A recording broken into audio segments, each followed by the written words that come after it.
Alors bonjour, ici Mathieu Robert pour Savoir d'artiste. Je suis là aujourd'hui pour vous parler de la nature morte. En fait, on voit plusieurs personnes faire de la nature morte, puis des fois j'entends souvent le commentaire « Ah, ça a l'air plate, ça a l'air statique, ça bouge pas ». Mais qu'est-ce qui est intéressant là-dedans, c'est que la composition est déjà devant vous lorsqu'on s'installe pour faire une nature morte. C'est vous normalement qui l'installez. Vous installez quelques objets. Normalement, on essaie d'avoir des nombres impairs, 3, 5, 7. Et puis, on essaie de les reproduire.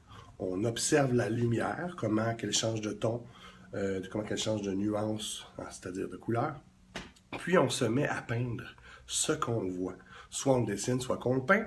Mais ce qui est intéressant à ça, c'est que rapidement, avec les éléments que vous avez chez vous, vous pouvez travailler plusieurs éléments.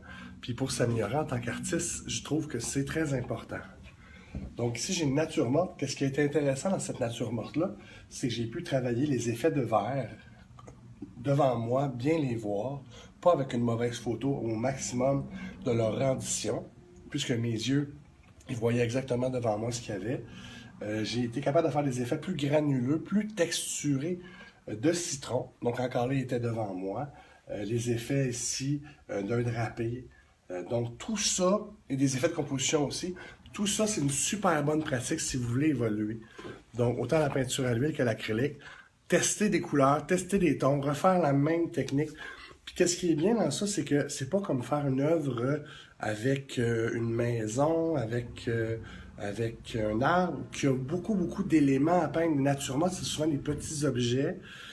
Puis normalement, on ne devrait pas avoir ou prendre autant de temps. On ne devrait pas prendre autant de temps qu'une grosse peinture à faire. Donc c'est vraiment une belle pratique de travailler la nature morte. Donc je vous conseille de vous installer devant vous quelques éléments et d'essayer de faire une petite peinture. Même à chaque jour, d'en faire un petit peu sur cette peinture-là, vous pouvez vous installer. Des fois, on se dit « Ah, mais là, j'évolue pas parce que j'ai pas de sujet.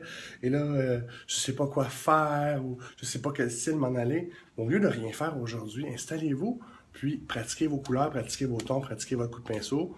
Ça peut être soit avec des natures mortes, soit avec des images que vous prenez ailleurs, mais la nature morte, ça peut être intéressant.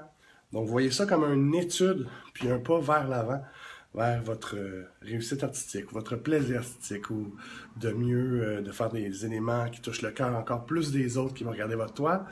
Donc, voilà, c'était ma petite capsule. Je vous souhaite une super belle journée, plein d'art et de créativité. Vive la vie!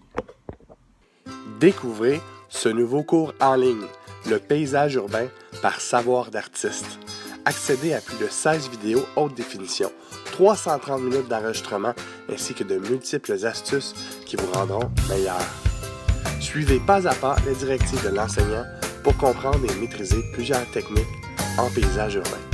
Apprenez entre autres la perspective, les effets brossés, le décalage et bien plus encore.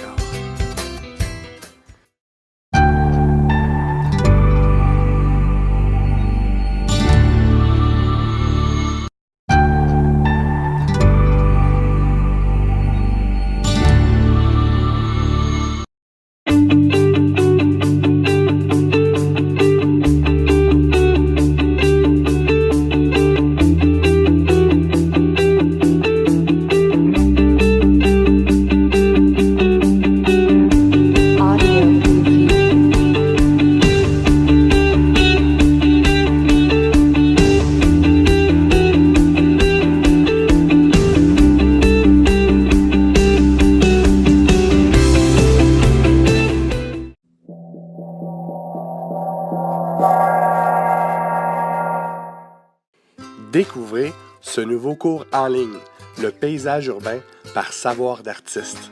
Accédez à plus de 16 vidéos haute définition, 330 minutes d'enregistrement ainsi que de multiples astuces qui vous rendront meilleur.